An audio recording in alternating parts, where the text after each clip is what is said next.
Yang dihadiri oleh 5 negara, yakni Indonesia yang diwakili oleh Adam Malik, Malaysia yang diwakili oleh Tun Abdul Razak, Thailand yang diwakili oleh Taman Koman, Filipina yang diwakili oleh Narkisa Ramos, dan juga Singapura yang diwakili oleh S. Raja Rahman.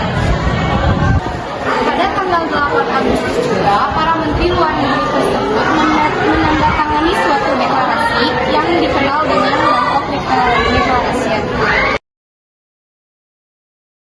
Deklarasi tersebut bertujuan untuk membentuk suatu organisasi kerjasama regional yang disebut dengan ASEAN. ASEAN merupakan organisasi kerjasama negara-negara Asia Tenggara yang bersifat non-politik dan militer. Terbentuknya ASEAN adalah untuk mempercepat pembangunan ekonomi, stabilitas sosial budaya, dan kesatuan regional. Ada juga aktivitas ASEAN dalam bidang politik. Yang menonjol adalah dengan dikeluarkannya Kuala Lumpur Declaration, yaitu pada tanggal 27 November 1971. Dalam bidang sosial dan budaya pun terjadi perkembangan ASEAN. Maka tahun 1992 telah terbentuk suatu panitia tetap sosial budaya. Pada masa-masa berdirinya, ASEAN memiliki banyak tantangan yang muncul akibat masalah-masalah yang ditimbulkan anggotanya sendiri, seperti Malaysia dengan Filipina, yaitu menyangkut Sabah, Persoalan hukuman mati 2 orang marinir di Indonesia di Singapura, kerusuhan rasialis di Malaysia, dan permasalahan minoritas Muslim di Thailand Selatan. Ada juga tantangan ASEAN yang muncul karena adanya keraguan dari anggota negaranya sendiri, seperti Singapura yang kurang antusias terhadap ASEAN, sementara Filipina dan Thailand melakukan efektivitas ASEAN dalam melakukan kerjasama kawasan. Hanya Indonesia dan Malaysia yang menunjukkan sikap optimis dan serius terhadap keberhasilan ASEAN. Pada sidang tahunan Menteri Luar Negeri ASEAN di Manila pada tanggal 7 Juni 1976, HR Darsono ditunjuk sebagai Sekretaris Jenderal ASEAN yang pertama. Pada masa pemerintahan Soeharto, Indonesia bisa dikatakan sebagai pemimpin ASEAN karena kebijakan-kebijakan ekonomi ASEAN ini tergantung dari cara Indonesia bersikap. Peran sebagai pemimpin ASEAN sangat memudar karena krisis ekonomi dalam negeri dan situasi politik yang belum stabil.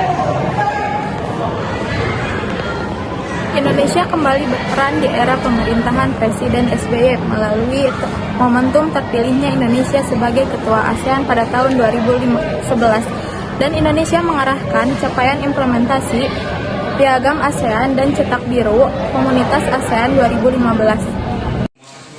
Pembentukan komunitas sosial dalam berakhirnya Perang Dingin pada dekade 80-an, isu-isu ideologi yang mengungkung dunia, dan demikian halnya dengan ASEAN mulai tersingkirkan.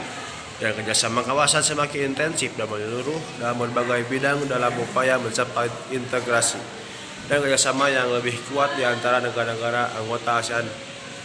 Anggota ASEAN bersepakat untuk mengembangkan suatu kawasan yang terintegrasi dengan membentuk suatu komunitas negara-negara Asia Tenggara yang terbuka, damai, stabil, dan sejahtera, saling peduli dan diikat bersama dalam kemitraan yang dinamis di tahun 2020. Harapan tersebut dapat dituangkan dalam visi ASEAN 2020 ditetapkan oleh kepala negara atau pemerintah ASEAN pada konferensi tingkat tinggi atau KTT ASEAN di Kuala Lumpur tanggal 15 Desember 1997. Selanjutnya, untuk merealisasikan harapan tersebut, ASEAN mengesahkan Bali Concord 2 pada KTT ASEAN ke-9 di Bali tahun 2003 yang menyepakati pembentukan komunitas ASEAN.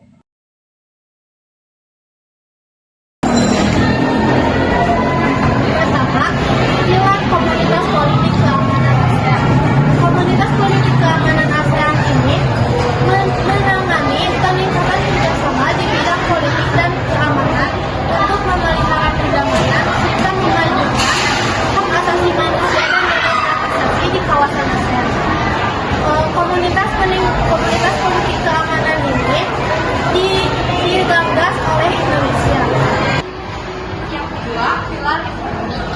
Komunitas Ekonomi ASEAN atau KEAI ialah komunitas yang bekerja sama dalam upaya memperdalam dan memperluas ekonomi terpadu di kawasan ASEAN dan kawasan di luar ASEAN.